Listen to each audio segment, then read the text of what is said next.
امروز میخوایم بریم به یکی از سختگیرترین و طاقت فرساترین دانشگاه روسیه. پس تا انتهای ویدیو همراه ما باشید تا بدونیم به دانشجوی این دانشگاه چه میگذره و از جزئیات این دانشگاه با خبر بشیم. بزنید. سلام و عرض ادب، برگشتیم با ادامه ویدیو. تو این ویدیو همونطور که گفتم قراره بپردازیم به دانشگاه پیراگووا و از دوست عزیزمون میخوام که خودشونو معرفی کنن و قرار راجع به این دانشگاه برای ما بیشتر صحبت کنن. سلام عرض میکنم خدمت همه کسایی که این ویدیو رو میبینن و مخصوصا دانشجوهای پیراگووا و دانشجوهای جدیدالورود. بنده علی عزیزی هستم، دانشجوی سال دوم پیراگووا و در خدمتتون هستم. خب علی آقا بفرمایید که شرایط ورود به دانشگاه چطوره؟ همونطور که میدونید کسایی که بیننده این ویدیو هستن یا سال یکی هن یا میخوان وارد بشن و یا سال بالایی هستن که حالا نگاه میکنن، ولی بیشتر مخاطب هدف ما کسایی هستن که تازه میخوان وارد این دانشگاه بشن و قرار بدونن که شرایط اینجا چطوره، شرایط ورود به این دانشگاه، و حتی ممکنه کسایی باشن که برای اطلاعات عمومی میخوان ببینن که شرایط دانشگاه روسیه، حالا دانشگاه هدف ما پیراگووا که دانشگاه خیلی خوبیه و هم میدونن بچه‌ها که اینجا هم دانشگاه سختگیریه و میخوایم بیشتر با جزئیات بیشتر به جو این دانشگاه بپردازیم. خدمتتون عرض کنم که دانشگاه پیراگووا از طریق مراحل آزمونش قبلا به صورت آنلاین بود برگزار میشد و از امسال به صورت حضوری بوده.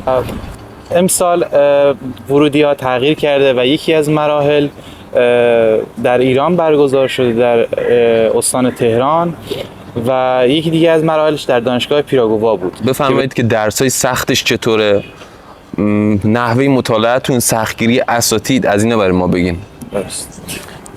دانشگاه پیراگووا از سخت‌ترین دروسش میتونیم به درس شیمی اشاره کنیم که درس شیمی اگزم سال برای سال بعدش و سه تا اگزمش که فلسفه، زیست و درس شیمیه که از مهمترین اگزماش درس شیمیه که حالا باید زاچوتی رو اول بگیرید و بعد وارد مرحله اگزم میشید که مرحله اگزمش از طریق دو بخش، یکی تست و یکی پیپر برگزار میشه. دروس دیگهش دروسه که برای ترم بعدی یعنی ترم 3 سمستر سوم و کورس 2 زاچوتیه، ولی بسیار مهمه.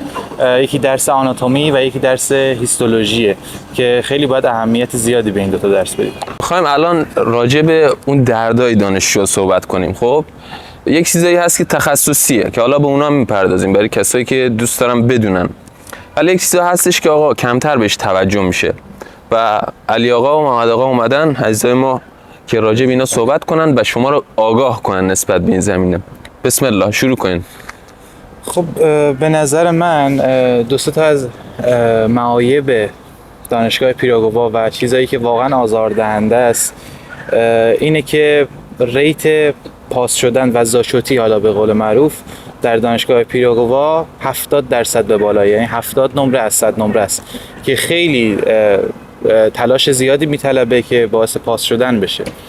و مشکل دومی که به نظر من هست اینه که این دانشگاه تا سال 2 حتی سال 3 یا 4 خوابگاه نمیده، معمولا فقط به دانشجوهای بورسیش میده. ریجستر هم میکنن شما رو؟ بله، دانشگاه پیراگووا حتی شده تا سال 3 4 هم فکر بچهای تایید داخل اینجا بودن رجیستر شدن و مشکلی نداشتن. این خدا رو شکر خوابگاه نمیده ولی رجیستر میکنه. مشکلی نداره اینجا قانون مداره. مثلا بقیه دانشگاه ما شنیدیم برای رجیستر مشکل پیدا میکنن، برای ویزا مشکل پیدا میکنن، ولی دانشجو که میاد اینجا اولین چیزی که بهش واقعا لذت میبره ازش اینکه ویزاش آماده است، رجیسترش آماده است. یکی از مشکلاتی که به نظر من دانشگاه داره یکم اتوبوس خورش بده، واقعا بد میشه رفت و آمد یکم سخته برای ترانسپورت. درسته جاش خوبه ولی فقط یه اتوبوس میاد اینجا دیگه، یکم سخته. یه مشکل دیگه که مثلا میشه بهش اشاره کرد، دانشگاه تازه تاییده، مثلا لیدر اینا که تازه ورود پیدا کردن سال یکم یا اینجا نمیتونن روسی صحبت کنن یا به قولی نمیتونن ارتباط بگیرن، لیدر حق ورود به دانشگاه داره. این خوبه چون باعث میشه درسی خریده نشه، به قولی نظمش به هم نخوره، قانونش رو داشته باشه.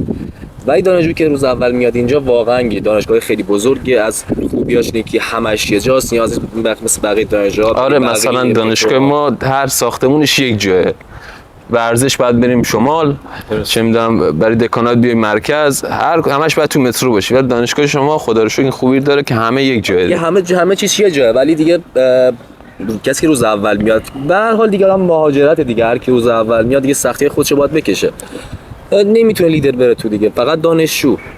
بعد بفرمایید که جو بین دانشجوها چطوره؟ یعنی اینطور هستش که آقا یکی جزوه‌ای داشته باشه کمک کنه، یا نه انقدر رقابتی و یا یک سری انقدر چیزن که کمک نمیکنن؟ از این لحاظ چطوره جو بین دانشجوها؟ من بقیه دانشجوها به دانشگاه ببخشید رفیق داشتم، نسبت دانشجو واقعا فوق العاده است. ببین اینجا دانشجوها یه تیم شدن، دانشگاه یه تیم شده، یعنی هر کی هر چیزی رو یاد میگیره سعی تو گروه تو همکلاسی و همه جا پخش میکنه. نمیدونم دانشجو به اون کمک میکنه، درس کسی مشکل داره که کمک میکنه. بعضی بچه‌ها زبان روسیشون ضعیفه، مثلا به خصوص من زبان روسیم خیلی ضعیفه، علی زبان روسیش قویه. کورس شما انگلیسیه دیگه؟ بله درست، ما انگلیسی. دانشگاه دو تا کورس داره، انگلیسی روسی و روسا کورس روسی به نسبت کمتره، چون انگلیسی زبان ایران ما خیلی بیشتر به روسی. دانشگاه یه فشار روانی رو بچه‌ها گذاشته. اگه این فشار روانی بود بچه‌ها خیلی راحت‌تر. مثلا از چه لحاظ این فشار روانی که میگین؟ کورس ما فکر کنم 4 ماه است. خب روز اولی که شما میین اینجا به قولی ما همه از شهریور شروع می‌کنیم، ولی کورس یکیای ما که از اول میخوان شروع کنن از وسطای مهر شروع می‌کنن. یعنی اکتبر چند ماه گذشته دیگه در واقع از کورس؟ آره 2 ماه دیگه تقریبا گذشته. برای همین بچه‌ها یکم گیجن تا پیدا کنن خودشون و فلان. خیلی از بچه‌ها اوت میشن، نمیتونن بیان، اخراج میشن. آره دیگه اگه کسی خودشو پیدا کنه، ببین سخت نیست و آنچنان به ما گفتن سخته، به خدا اونجوری که میگن سخت نیست. یکم تلاش میخواد، پزشکی دیگه به هر حال با چیز آره بعد بلد باشی. تنها بعدیش به نظر من اینه، فقط فشار روانی مسیرش. باقی چیزاش که داخل مسکو هست از نظر غذایی که آقا همه سلفا به داخل دانشگاه به قولن اذیت میکنن، اینجا اتفاقا سلفش خوبه. اینجا به نظرم بر اساس سختگیری دارن انجام میدن، باید کتابخونه 24 ساعت داشته باشن. اینجا کتابخونه ندارن، ساعت 8 به بعد کتابخونهشون تعطیله. واقعا یکی از دغدغه‌های بچه‌هامون مخصوصا وقتی نزدیک به اگزم ها میشه و زاچوت شدن درساشون اینه که کتابخونه تا ساعت 9 معمولا هستش و خود سلف هم دیگه از 10 به بعد کسی اجازه موندن داخل کلاس ها رو نداره و سلفو. و اینکه حالا ما خودم البته در طول این 1 سال خورده ای که در دانشگاه پیراگووا بودم و الان کورس 2 هستم تلاش کردم که به بچه‌ها به صورت جمعی کمک کنم، یعنی با گروهی که داشتیم تلاش کردم استادای خیلی خوب و معتبر رتبه‌های برتری از ایران از روسیه داشته باشیم که یه سری از درس‌ها مثل درس شیمی که بالاترین اخراجی پیراگووا سر درس شیمی خیلی سر درس شیمی اخراج میشن، مخصوصا اصلا به زاچوتی نمیرسن که بخوان به اگزم برسن و اگزم بدن. و اونو تونستم سال قبل خدا رو شکر ساماندهی کنم. حالا به خیلی خوبه که هم در واقع خودتون هندل میکنید هم بقیه کمک کنید. بعد بگین که سطح زبان اساتید چطوره؟ یعنی اونقدر هست که لهجه خوب حالا بریتیش یا آمریکایی داشته باشن یا نه لهجه روسی یا سطح زبان انگلیسیشون متوسطه؟ چطوره از این لحاظ؟ 100% دیگه ما نما زبان ما آنچنان خوبه نه اونا چه زبان، ولی سطح زبان در حدی است که همدیگه رو درک کنیم بفهمیم. ما استاد داریم به قولند که داخل انگلیس درس خوندن، داخل آمریکا درس، استادای پرکتیکال ما همه پرکتیکال یعنی عملی، اینطوری بگین که آره پرستاری میشه دیگه، همه داخل آمریکا و انگلیس درس خوندن، یعنی واقعا از سطح علمی بالای بر. آره سطح علمی بالا دارن. یا مثلا استاد آناتومی ما واقعا انگلیسیشون خوبه، میتونن حرف بزنن، البته همه که نه ولی بعضیا هستن در حدی که بشه ارتباط گرفت. استاد سختگیری الکی ندارن، یعنی بخوان به خاطر اینکه شما خارجی هستید اذیت کنن؟ ببینید به نظر من اینجا خیلی حضور اصلا در کل دانشگاه روسیه مهمه که حضور داشته باشن سر کلاس. بچه‌ها اکثرا اونایی که مشکل براشون پیش اومده سر زاچوت شدن و اخراج شدن از دانشگاه این بوده که حضور نداشتن سر کلاس ها و استادای روس مخصوصا خیلی به این موضوع اهمیت میدن که دانشجوهاشون همیشه سر تایم باشن، همه جلسات رو شرکت کنن و اینکه یه سری از استاداشون واقعا نمیخوان پاس کنن درس‌ها رو. واقعا هر چقدر صحبت میکنی، هر چقدر متوجه شده باشی، علتش فکر میکنین چیه که نمیخوان پاس کنن؟ ببین ما ازشون بالا پرسیدیم و علتشون مثلا علت بیخودی نیست. ما استاد مثل ورونیکا استاد آناتومی ما گفت آقا چقدر سخت میری فلان میکنیم مثلا بقیه گفته شما مدیکال استودنتیم، شما باید به قولی پزشکی دارین میخونین، شما قرار فردا جون مردم نجات بدین. من میخوام یه جوری به شما درس بدم که بلد باشی، نه که فردا بری با یه نفر رو بکشی. شما آره. پزشکی قاتل نیستی. بله. بس دلیل سختیشون مشخصه.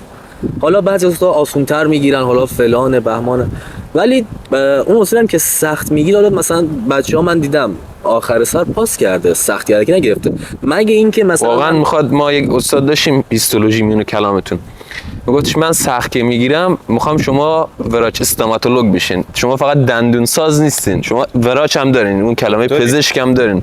هیستولوژی رو که میخونی باید خوب بخونی، دندون پزشک خوب بشی، خروشی وراج استوماتولوگ، یعنی دندون پزشک خوب بشی، الکی یک مدرک نداشته باشی. ولی خب از این لحاظ هم خوبه یک سری سختگیری‌ها که فیلتر بشن. بالاخره اینجا کسایی که درس میکنن باید نتیجه بگیرن دیگه، کسی هم که درس نمیخونه باید اخراج حل بشه دیگه، زحمت بقیه بکشه. دانشگاهی که بالا از قدیم بودن و فلان به خاطر کرونا و اینا که برگشتن داخل صد دانشگاه، الان که مثلا من با رفیقام که مثلا شهید بهشتیان یا دانشگاه شدن درس میخورن صحبت کردم، میگفت اینایی که برگشتن هیچی سواد ندارن. گفتم آقا اونا اون زمان که داشتن درس ما آنلاین بودن، موقع کرونا بوده دیگه 100%. آره 2 سال آنلاین بودن. آره دیگه. و راحت‌تر هم پاس می‌شدن دیگه. آره فکر کنم الان مخصوصا دانشگاه ما میتونه با شهید بهشتی حتی واقعا رقابت کنه. واقعا بله. درسای ما خیلی سخته، ما داریم زحمت میکشیم واقعا. نه آخه میدونید من گاهن مثلا میشنم میگن دانشجوی روسیه نمیدونم درس نمیخونن، سطح علمیشون پایینه، ولی خب راستشو بخواین ما هم زحمت میکشیم، سختگیری خودشو داره، درسمون رو میخونیم و حالا ممکنه توی هر قشری ایران چه هر کشور دیگه یه قشر هستن که آقا نمیخونن و دلیل بر این نمیشه که همه نخونن. متوجه این؟ آقا علی، مشکل اصلی به نظر من از دانشجوها میگیرن اینه که داخل ورودی‌های هر سال نزدیک به 200 نفر 250 نفر ایرانی هستند و بقیهشون دیگه از بقیه ملتان، مثلا 5 نفر از سوریه، 5 نفر از مراکش و دانشگاه دیگه. خیلی جای تعجب داره واسهشون که چطور ممکنه داخل یک ورودی 250 نفر 200 نفر فقط ایرانی باشه. علتش فکر می‌کنین چیه که ایرانی زیاد میگیرن؟ به نظر من همش تقلبه. واقعا تقلب باعث شده که وجهه ایرانی‌ها داخل دانشگاه‌ها خیلی بد بشه. ما خیلی از بچه‌های قویمون اینجا یک کلاس نه یک کورس رو هندل میکنن و با تدریس خودشون و جزوات خودشون باعث میشن که یه سری از بچه‌ها واقعا اخراج نشن و ضرر مالی زیادی نکنن. اما باز هم تقلب باعث میشه که حالا وجهه بدی داشته باشه. یه قشری هستن که آره تقلب میکنن. یک چیزی که همه جای دیگه قول معروف خوب و بد همه جا وجود داره. یه اون دوز نگرفته پادشاه دیگه. بله آره دیگه یک جای حالا تقلب میکنن نوش جونشون دیگه. مثلا ما خیلی شبا بود مثلا این دوربین این پیتروشکایی که این بالاست من شب در میارم، بچه‌ها بودیم 5 شب خدا شاهده نمیخوابیدیم. من عروسی پسر خالم یادم نمیدونستم عروسیه، بعد فرداش فهمیدم. در این حد ما اینجا به اون سخت میگذشت، ولی مثلا بعضی بچه‌ها نمی‌کنن با تقلب پاس می‌کردن، ما به اون فشار میومدن، ولی باز یه مدت که مثلا آرومش پاس کردیم اینا میگفتیم بابا دمش گرم مثلا فلانی تقلب کرد. آره یکی ارزه داره درس دیگه می‌کنه نداره. ولی واقعا بعضی شب بود ما 5 شب نمی‌خوابیدیم. دروس مهمتون گفتین شیمیه، برای آناتومی و هیستو اینا چطوره؟ ما وقتی ورود پیدا می‌کنیم 2 کورس داریم. کورس اول درس سخت ما شیمی و آناتومی. سمستر 2 تا سمستر داریم. آره دیگه 2 تا سمستر داریم. آره تو کورس اول 2 سمستر داریم.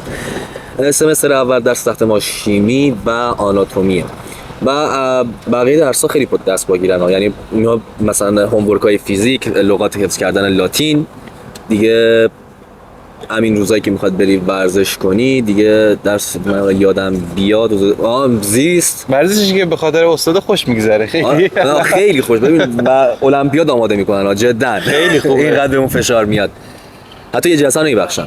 یعنی این برام خیلی مهمه که حتما ورزش ما با هر هفته بریم، بعدش فلان. و این درسایی که ما میگیم ما شاید ما روز اولی که رفتیم رو جلسه استاد گفت پهلو باز کنید، آزمون داریم. آزمون برای ورزش؟ نه شیمی. برای شیمی. آره جلسه اول امتحان گرفت. جلسه اول ما اصلا نمی‌دونستیم چه خبر دانشگاه. گفت آقا ما لکچر داشتیم، ما تدریس آنلاین داشتیم هفته قبل، این هفته الان امتحان داریم تسته و تا ما تستا رو پاس نکنیم به کالوگا نمیرسیم. وقتی به کالوگ میرسی 3 تا کالوگ داشتیم، این سگاهی ما باید پاس میکردیم. ما تو 2 ماه 3 ماه 3 کالوگ داشتیم. حالا شما دیگه ببین کالوگ چقدر سخته، فکر کن یه شیمی به ایران ما خیلی روش مثلا سخت میگیرن، ولی ما باز به زبان دیگه. بله. بعد استاد درس نمیده اینجا، استاد به صورت لکچره، من میگه من لکچر دادم. لکچر یعنی میشه تدریس آنلاین. تدریس آنلاین که آقا حالا بعضی حضوری میذارن، دست جمعی شاید 30-40 نفر توی یک سالن باشه مثل همایش.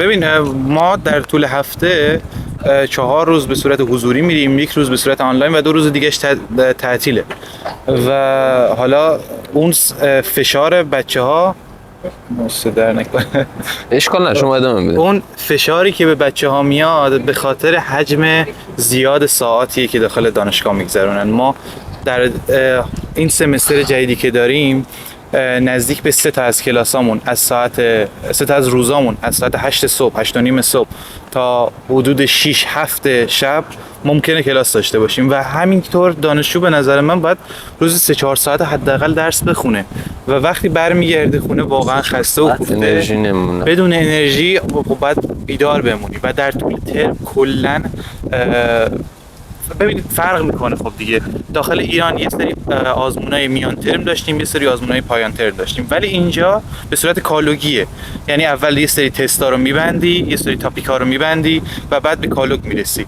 هر تقریبا 1 ماه 1 ماه و نیم ما یه کالوگ داریم. در واقع مزایا و معایب دانشگاه اگه بخوان بهش اشاره کنید چیه؟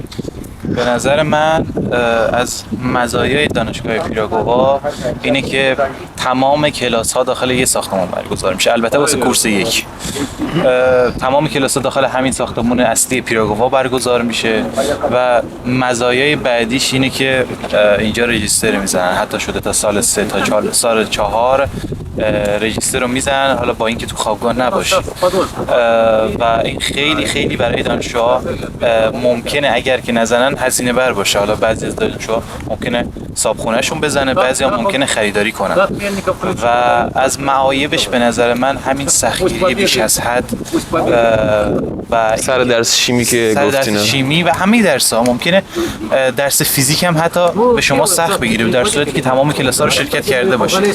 من تا روز آخر برای اضافه شدن درس فیزیک هم داشتم تلاش می‌کردم.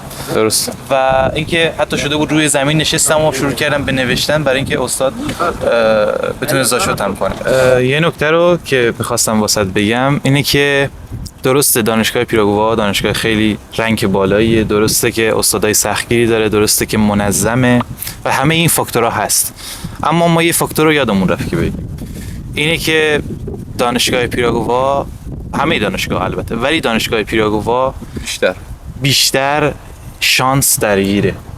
چرا؟ چون بعضی از استادا روش تدریسشون فرق میکنه. یعنی استادای آناتومی ما یه سریاشون خودشون مثلا به عنوان مثال استاد هیستولوژیمون خود لاب ها رو میذاره زیر میکروسکوپ، میگه حالا مثلا فلان چیزو واسه من پیدا کن، تو میگردی پیدا میکنی، میاد بالا سرت نگاه میکنه، اگه نباشه میگه برو.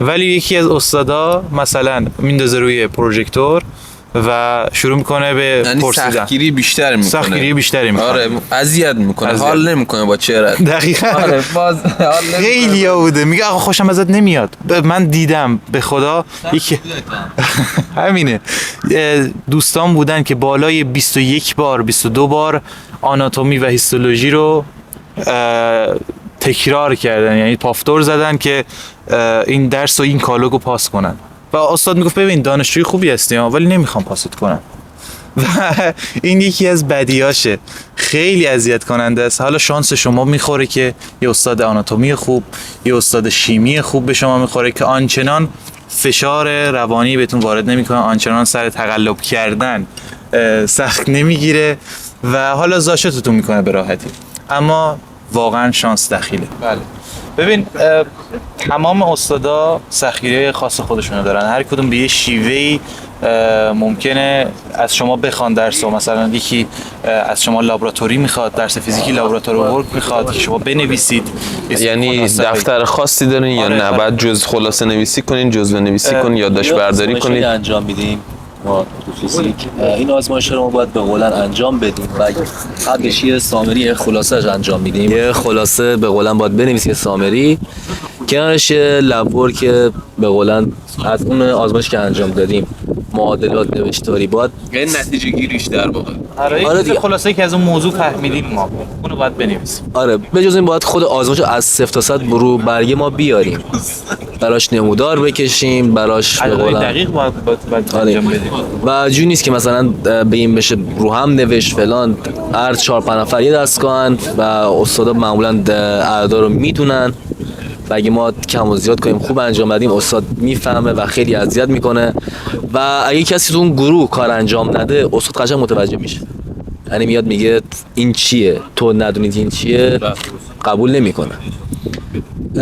ببین یه چیزی که ما هنوز نرسیدیم و این ترم بهش میرسیم و این کورس بهش میرسیم برای بیمارستان و درمانگاهی که ما رو میبرن، اون این که هم بعضیشون واقعا خوب نیستن.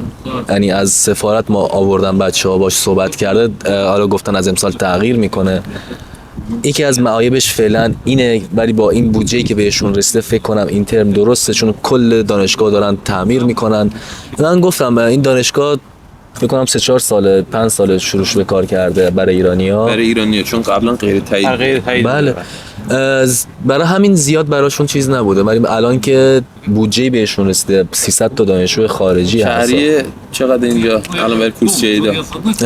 ما زمانی که ما اومدیم فکر کنم 250 بود، درسته؟ ببین برای هر سمستر واقعا الان میتونم بگم که یکی از خوبیای دانشگاه پیراگو از مزایاش اینه که خیلی قیمتش پایینه نسبت به دانشگاه. اینه که هم قیمتش پایین تر بود، یعنی مناسب تر بود، و اینکه از سال اول شما میتونستید به صورت 2 قسط پرداخت کنید، یعنی هر سمستر رو اول همون سمستر پرداخت میکردید و حالا بعضی از دانشجوها که حالا به روش‌های مختلفی وارد میشن اونچنان فشار زیادی بهشون نیاد و حالا سالی که ورود کردیم ما 500,000 روبل بود برای رشته پزشکی، بله یک کورس، و حالا به 2 تا قسط 250,000 تایی تبدیل میشد. ولی امسال شهریار افزایش پیدا کرد و به شدت هم افزایش پیدا کرد و رشته پزشکی یشنوا دلا به قول معروف 750,000 روبل امسال و رشته دندان پزشکی استاماتولوژیاش 950,000 روبل. چه یعنی 1 میلیون روبل تقریبا. خیلی بالا، خیلی زیاد، تقریبا اندازه سشینووا میشه. 1 میلیون روبل تقریبا میشه 700 میلیون تومان. آره خیلیه. با روبل الان که 700 تا هم رفته، 720 هم به خودش دیده، واقعا این خیلی خیلی زیاد سنگینه. علاوه بر اون شرایط زندگی اینجا بالاخره خرجی، خوراکی، هزینه خونه، اجاره خونه نه هستش، خیلی زیاد. بازم خیلی کمتره. من میدونم چجوری شما میگه 700 الان 1,200 تاست تقریبا. 1,200 برای دندون. برای دندونش 1,200. حالا دانشگاه سچینووا به 2 صورت آنلاین و حضوری برگزار میشه. البته که مورد بحث ما نیست. آره که 2 سال اول آنلاین باشه 750 تاست و وقتی حضوری باشه 1,200. این 2 سال آنلاین، اونا 2 سال آنلاین میخونه. اونایی که دیگه برن اونجا امیدوارم که موفق باشن دیگه. از معایب دیگه‌ای که میتونم بهش اشاره کنم اینه که ما واقعا داخل ایران بیمارستان‌های خوبی داریم، واقعا بیمارستان‌های تمیز و مرتب و نو به قول خودشون ریمونتی داریم و حالا تازه تأسیسن، استادای خوب، دانشجوهای خوب، تجهیزات خوب. حالا درسته ما در شرایط بدی بودیم ولی به نسبت کلینیکا، بیمارستانایی که اینجا دیدم واقعا سرترن. خیلی از بچه‌ها اعتراضشون بر اینه که کورس 2 و کورس 3 به بیمارستان هایی که میرن ممکنه از پاد مسکو هم خارج باشه، از حاشیه شهر هم خارج بیرون مسکو میشه، در واقع حومه میشه، حومه مسکو، و حالا در آخرین ایستگاه هر خط وای میسن، اونجا هم 40 دقیقه با اتوبوس میرن. یکی از بیمارستان هاشون که بیمارستان اطفال بود که از بچهای کورس دومون اونجا بود، میگفت واقعا طاقت فرساست. و حالا یکی از بدیهای دیگه‌ش هم اینه که بچه‌هایی که کورس انگلیسی بودن وقتی وارد بیمارستان یا کلینیک میشن خیلی براشون سخت ارتباط بگیرن، مخصوصا بچهای پزشکی که مثلا حالا با اطفال در ارتباطن، زبان انگلیسی میخونن. درسته، زبان انگلیسی میخونن، اما تو اونجا دیگه با مریض که نمیتونی زبان انگلیسی صحبت کنی، بعد روسی هم یاد بگیرن. باید یاد بگیرن واقعا. بعد این از معایب دیگه این دانشگاه بود. البته که همه دانشگاه روسیه اینجوریان، ولی خب این چیزی بود که شما تجربه کردین توی جو دانشگاه خودتون در واقع. خیلی خوب. نکته چیزی موند که بخواین بگید ما در جا مونده باشه؟ برای سال جدید میخوام ورود بزنم. آره، یک نصیحت، یک نکته، یک پندی برای سال جدید. سعی کنین کورس ببخشید سمستر اول و آنلاین بیاین، خیلی بهتر، چون به فشار روانیش، فشاری که به قولن رو خودتون خانواده‌تون زندگی میاد خیلی زیاده. به خدا چیزی نداره، ما سه چهار ماه اولی که به قول ما اینجا حضوری بودیم خیلی بهمون سخت گذشت، استرس داشت. ولی شما آنلاین باشین خیلی راحت ترین دیگه، اون رفت و آمد رو ندارین، کلاساتون کمتره. ولی اگه به صورت حضوری باشین واقعا سخت میگذره و استراحتی هم نداریم، بین ترم استراحت داریم. ما واقعا یک هفته نه یکی دو هفته نیست، ما 2 روز بود. ما 2 روز بود واقعا 2 روز بود واقعا. من روزی که آخرین کریسمس تموم شد دیگه، بعد 2 روز شروع کردیم. آره دیگه. من به شخصه بچه‌ها میدونن فلسفه‌مو دادم، اگزم فلسفه واقعا اگزم ما بود. فرداش ساعت 8 صبح فرودگاه بودم، نتونستم بمونم، اینقدر فشار عصبی، فشار روانی روم بود. پس سعی کنین زیاد سخت نگیرین. واقعا سمستر اول چیزی نداره، فقط آناتومی استخون و مایچه و جوینت، اون رو میشه خوند. حالا میگن نمیدونم به اگزمتون بعد چیز میشه، نه خیلی ریلکس. آنلاین به اگه تونستین، نتونستم حضوری. پیراگووا سخت نیست اونجوری که سخت است، ولی اونی که میگن نیست، راحته. یک پشتکار رو تلاش داره. پزشکی دیگه، فردا تو باید میخوای به جو خودت خجالت میکشی دیگه، وقتی نفهمی یه نفر واقعا چه شده، تو دیگه چی میخوای بگی؟ ببینید منم که آخرین نکته‌ای که بخوام بگم، میکروفون رو نزدیک‌تر. آره، منم آخرین نکته‌ای که بخوام بگم به بچه‌هامون اینه که اولا حضوری و آنلاین بودن دست خودشون نیست متصل، و حالا مثلا سچینووا مراحل دومی که برای آزمون‌های پیراگووا برگزار میشه به صورت آنلاینه، چون که دعوتنامه‌هاشون دیر میاد، چون که پذیرش‌هاشون دیر میاد و میرسه به ماه اکتبر، اوایل اکتبر شروع میشه و اونجا تازه آنلاین شروع میشه. تا سمستر 1 تموم شد، همون ترم 1 تموم شد و بعد دوباره حضوری میشه. به نظر من اگر که سطح زبان خوبی ندارید، سطح زبان انگلیسی خوبی ندارید، کلاس برید، کلاسایی واسه شیمی برید، کلاسایی واسه درسایی که متوجهشون نمیشید. بقیه درس‌ها رو کاملا اگر حضور داشته باشید، اگر 2-3 تا لیدر خوب داخل کلاستون باشه، شما رو هم هندل میکنه و بهتون میگه چیکار بکنید.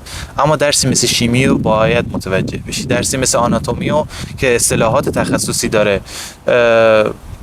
واقعا باید اونها رو متوجه شد. و اگر نمیتونید که بخونید، به نظر من واسش کلاس برید که حداقل زحمتی که کشیدید واسه ورودتون، اکثر بچه‌ها امسال خودشون آزمون دادن و حداقل زحمت و اون پولی که خانواده‌تون به زحمت تهیه کردن به باد نره. بله آقا، خیلی متشکریم، خیلی ممنون که تجربیاتتون رو در اختیار ما قرار دادین. قطعا مفید خواهد بود برای کسایی که ویدیو رو میبینن.